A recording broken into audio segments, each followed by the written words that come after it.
everybody, welcome back to the channel. This is Rob here, it's Working Gun Reviews, talking more Netflix's The Witcher Season 1. We're on Episode 3, that's right, I'm doing another one.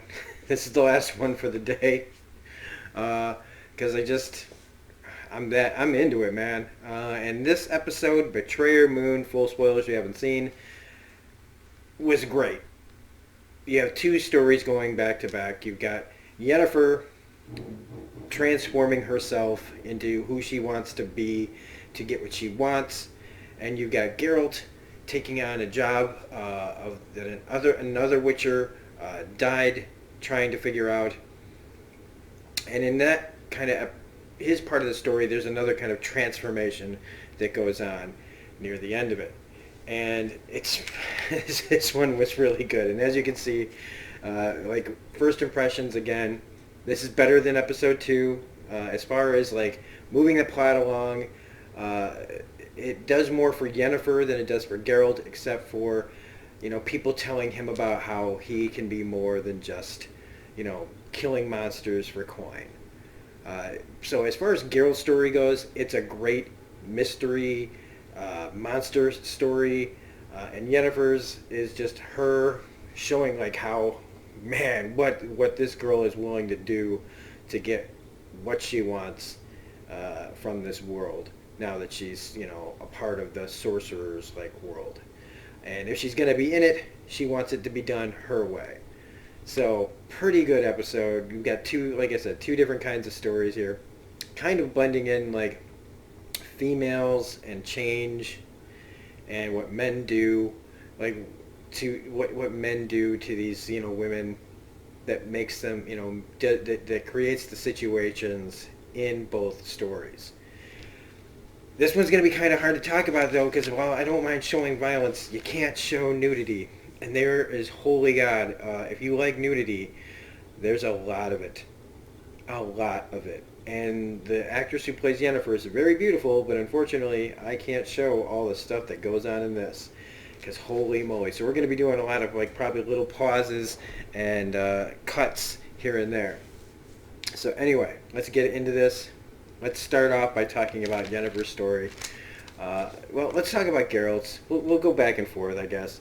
So we get this kid who we saw behind me, man. He was in clear distress, and he's telling this story about a wolf that walked over a maiden's grave who was pregnant and died before her time, and this thing grows inside her, and it pops out as like this monster, fully formed, and they call it a oh man, come on, again, all these names. Vokodolak, basically kind of like a werewolf monster, like a wolf monster. And it's kind of the truth of what happens. We see that he's got these huge 3 claw marks on his chest, and this Witcher that we see here, he takes the job for 3,000 orens, whatever that is. Must be a decent amount of money. And so this is not our Witcher. He goes into this meat. Yep, and here we go. We're gonna have to pause it here real quick. So yeah, at the beginning of this episode, Geralt's with a prostitute, and the Witcher goes into this kind of meat locker, like a meat cart. It's very scary. It's actually really, really effective to me. Especially as I have these cool headphones on, so all the noises are really amped up. You hear all the little details in them, all the clinking of the chains and everything. You hear the screeches of the creature and stuff. And I think I might have to pause it again, because I think there's going to be a big sex scene. Like I said, there's a lot of nudity all over this thing. Alright, so it's pretty creepy. This thing, you don't see what it is. Screeches, you hear splatter of blood and guts, and we cut away. And Geralt's with this lady, this prostitute, who's really into scars and really into his tales. She's happy to when she hears his stories, she has something to tell the other people that she's with. But in her talks with Geralt, he hears about a Witcher that went to this place called Temeria, not too far away. This gets Geralt's attention because they think, the people that hired him, that he ran away. And that, sorry, this thing's acting a little weird. I don't know why. There's nobody else on the internet. So they think he ran. I also just noticed that the symbols change in every one of the title cards for this show. So that was pretty cool. This one has like a claw on it. So they think he ran, but he knows, Witchers don't just run, man. If he's gone, he's probably dead, right? So he goes to these guys. These workers are being killed by this thing that's out there, and the head of the guards. I think I wrote his name down finally because I was missing it all this time. I think it was like Orist. Come on, find it. Whatever his name is, this guy that's going to show up here. Gary goes there to talk to the guys, and he arrives, and they basically when the head of this this Temeria place shows up, he tells these guys, go home. We won't talk about treason. They talk about how it's treasonous that this guy lets this happen, and he offers them, well, I'll do it for half the price. I don't take the money up front. How do we know, what happens if you can't do it? And he's like, well, then I've died. So, I just love how he says it. So matter of fact. These guys, the Royal Guard show up here. This guy. And they just say, get this guy out of here. Send Geralt on his way. And so they send him packing. And all of a sudden, all the horsemen that are taking him out of town just suddenly pass out off their horses. Don't know what happened to them. They just all fumble off their horses. And that's when we see a witch. She calls herself a sorceress. He says witch. He's insistent upon that. And this is our introduction to Triss, a merigold. So this is another character, a big character that people like. She is way different looking on this than she does look in the game. I don't know if this is how she's described in the books, if this is the more accurate interpretation, or if the games have a more accurate interpretation. I really don't know. If not, that's probably going to be a major bone of contention with people because they don't like when you change the look of a character that people really love. I myself don't really mind it because I'm not that attached to this. So, again, hopefully everybody forgives me for not minding, but I do understand when people get really upset when they change things. But she's saying we don't want to kill this thing, we want to save it. And it turns out that this person, it's a striga, and it's a cursed person, and that it's the princess. It's like the daughter of the king. Well, the king had a sister and she had a daughter, and the sister died, and now the curse is on the daughter. So the mystery of figuring out how this curse got started and all that is where it all begins for Geralt. So then we get to Yennefer's story, where she's screwing Istrid in front of a live studio audience, but I guess it's an illusion. But it's really really weird because at first I really thought that this was some sort of eyes wide shut group orgy kind of voyeurism going on, and they even clap when they're done having sex, the group claps for the sex act. Which, look, if you like looking at naked people doing it, then you're probably gonna like this scene, I guess. It just seemed a little wow, okay. I guess she's really proud of this. Hang on. Time to pause. Okay, no. Okay, this thing's teasing me with when this sex scene's coming. I'm getting real nervous. Because I don't want to do a long cut later on. So, with her, we find out that her friends that were training, they aren't eels still. They actually come back. So they're not dead. They're not eels. They're just learning more. They're getting ready for their big transformations. They're getting ready for their first posts with other places. They get sent out as the advisors and the magicians, sorcerers to different castles. This is a layman talking about this. Okay, for me this is kind of talking about stuff that I don't really understand that well. Look at these heads. That's pretty awesome. So she doesn't want She doesn't want to change, she says, from being who she was. Or she doesn't want to be who she used to be. She wants to be able to come back a whole new person. Because she's basically going back to, I think, where she came from. Or at least that's where she's supposed to go. And I think she wants to go back kind of like, look at me now. You know, you all thought I wasn't worth anything less than a pig. And now here I am, you know, all beautiful and stuff. Because there's this guy there that's like a magician plastic surgeon that can make you look however you want to look, but there's like a price and things like that. And now I'm just going to do it because it really is getting to that point. All right, so Garrett, meanwhile, he goes and he finds, like we said, you know, we can see behind me, or not now, but a minute ago, he goes and sees that the Witcher that died, he reaches into this guy's like chest cavity and everything, right? So they attempt to convince these men that their princess is cursed. They don't want to hear about it. They're thinking, you know, he's just a piece of crap. You know, to put it, you know, just in layman's terms, I guess. But he locks them all out. He closes the door and he talks to the king very frankly about what was really going on, because I see that you don't have any heirs of your own. So why are you doing that? Why are you dragging this all out when we could just solve this problem right now? You know, who's this girl's real father? Because he's basically saying, like, you did it with your dead sister, didn't you? Because that's what he's saying, right? That she died and he had sex with her.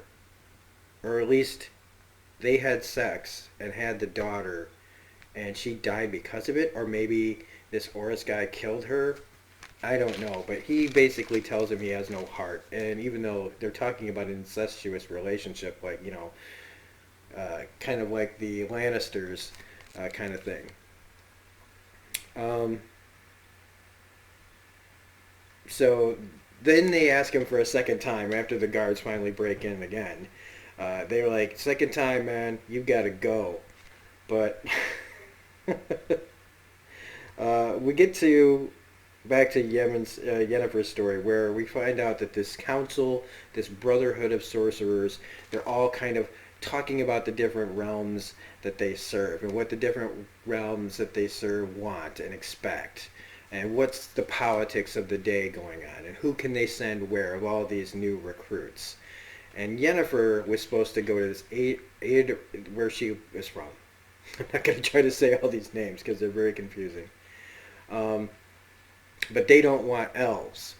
And that's when it gets spilled, you know, the beans get spilled on her being a quarter elf. Even though if her dad is elf and her mom isn't that half? I think maybe she was, I don't know.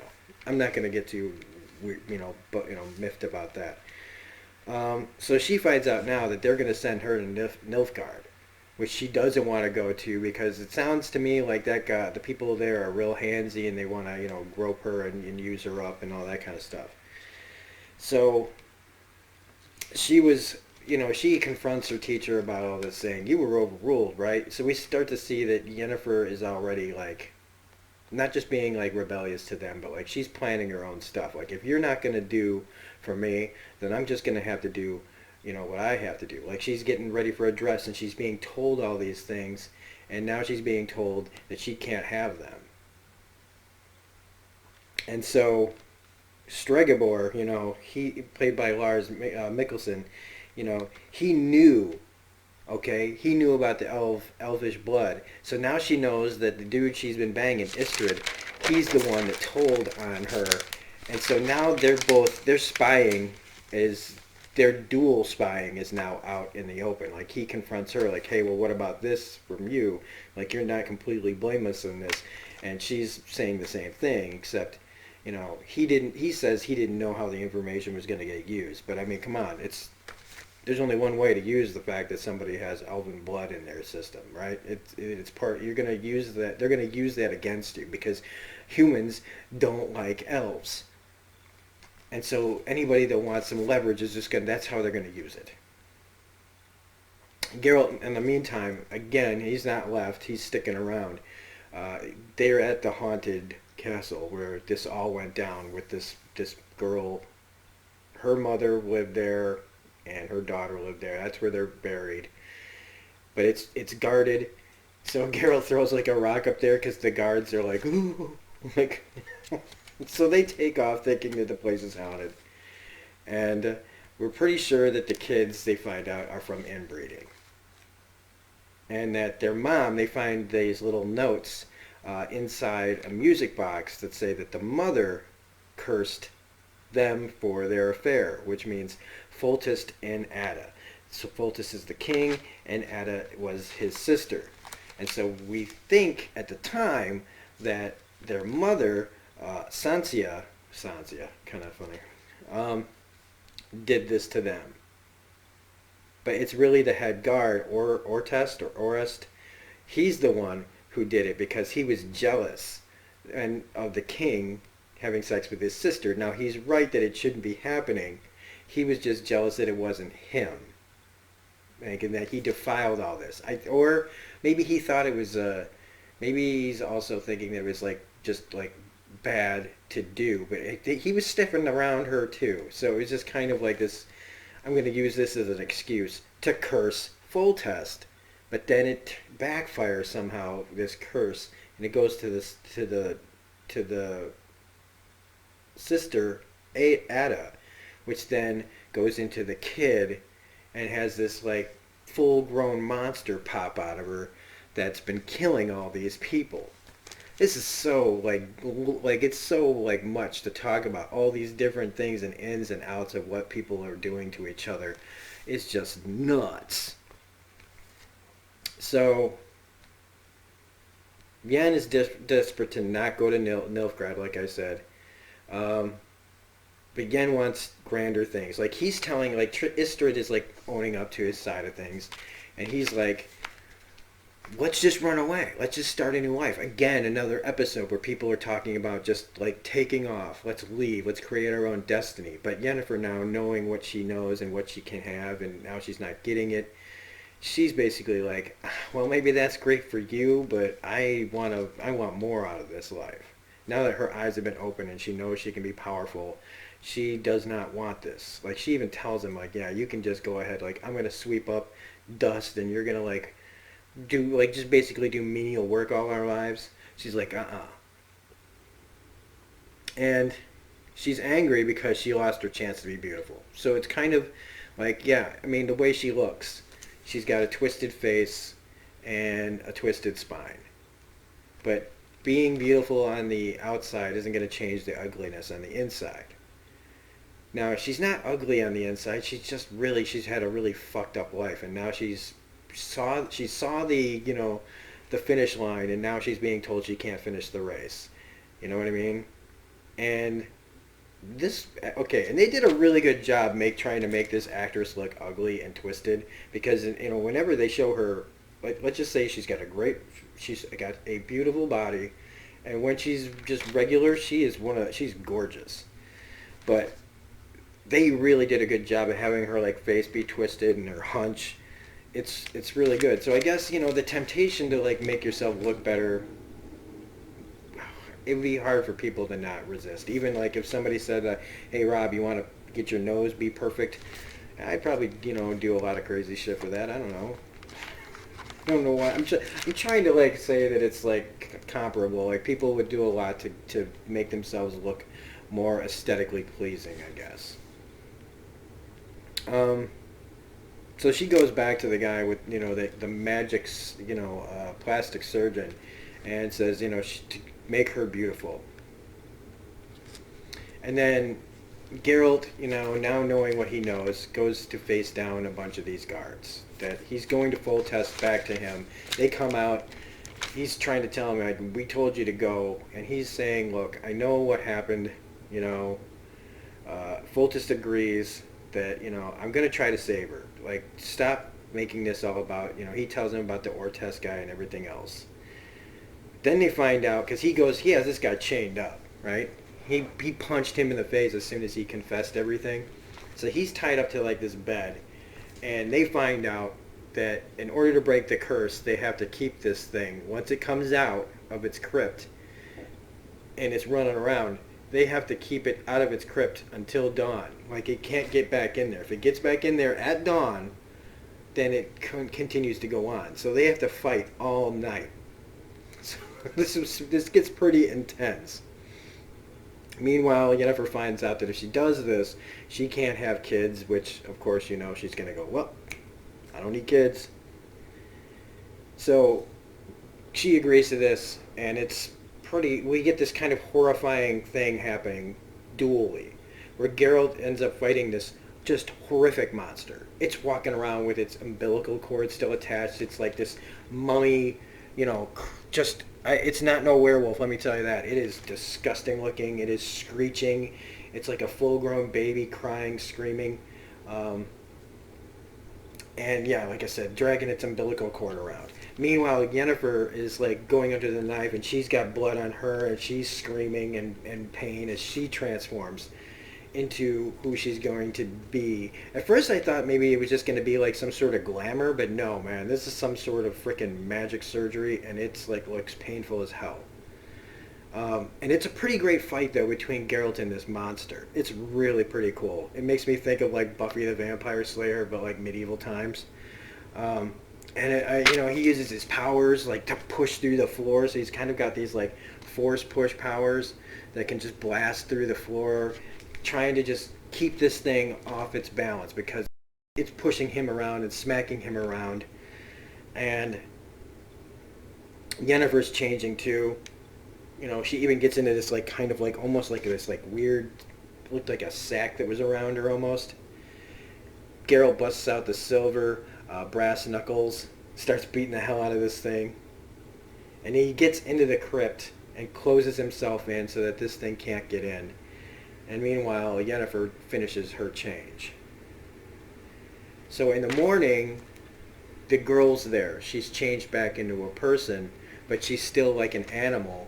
And she bites Geralt's throat, and he basically is bleeding out all over. Blood's coming out of his mouth, and he passes out. Now, we know it's called The Witcher, so he can't die. I mean, if this was season 1, episode, the end like of the season, I'd say, ooh, pretty cool finale. He fades to black. We don't know what happens.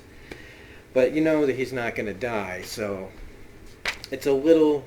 But, it's one of those, like, how are they going to work this out? But it's pretty clear. I mean, Triss isn't there. She's going to come and fix him, which is exactly what happens. And she tells him, you can be more than a monster hunter looking for coin. There's something else more out there for you. I sense it. I don't know if Triss is going to be in any more of this. She was a big part of the games. I imagine she's a huge part of the books. And then Yennefer, she did what she felt she had to get what she wanted. She walks into the ball that they're having. This ball has been going on the whole time. And I don't know if it's like an all-night party because that surgery must have taken a while. And then she gets all dialed up after like screaming and bloody murder and wet and she'd have to get her hair done, get the dress on, get her makeup on. I don't know how long that process took, but she walks in there looking like $1,000,000 fucking bucks. And, she surprises everybody and gets what she wants. And she gets the attention of the king of that area that she wanted to go back to, her hometown basically. And so the end bit here is when they talk about to Geralt that something greater is waiting for you. And we cut to Ciri, who's walking with her friend, and she starts hearing voices. And it leads her across this, we see it's like this old snow-covered battlefield where there's a whole bunch of, like, something bad happened there a long time ago, an old battlefield. And her friend's trying to stop her, trying to get her attention, but she's, like, checked out. And somebody's firing arrows at him, and they finally tag him. I don't know if he's dead or not, but he takes one like right here, around there, and he falls as she walks into the magic forest, like a pretty dark magic forest, probably getting influenced by some sort of witchcraft or spell that somebody was firing that arrow to. So that's where the episode ends. Really, like I said, really great fight, really great Yennefer stuff. Again, it was all about transformation and change. So there was kind of a through line for both stories, just one going in other directions. One trying to break a curse and one trying to become something like something beautiful turned normal and something, like ugly or whatever, and something ugly turned beautiful. But it's a pretty great episode. I highly recommend checking it out. I'm not going to watch any more tonight, but it gives me hope that like when you have a kind of a lull in episode 2, even though it's a great origin story for Yennefer and a little more world building. We get into a story like this that gives us more pushing the story forward, but also just a really great monster story, a really great mystery, really more like deep in the lore of this world, and how, you know, just all the ugliness, and it's got all the like Game of Thrones, but like, you know, like even more darker fantasy stuff. So I loved it. So if you happen to like this review, please hit the like button, comment, share, subscribe, hit the bell for all notifications, all that jazz. You can find me on Twitter at reviews_gun. Otherwise, this is Robin Smirking Gun Review saying have a great day, and we will see you on more Witcher Season 1. Bye.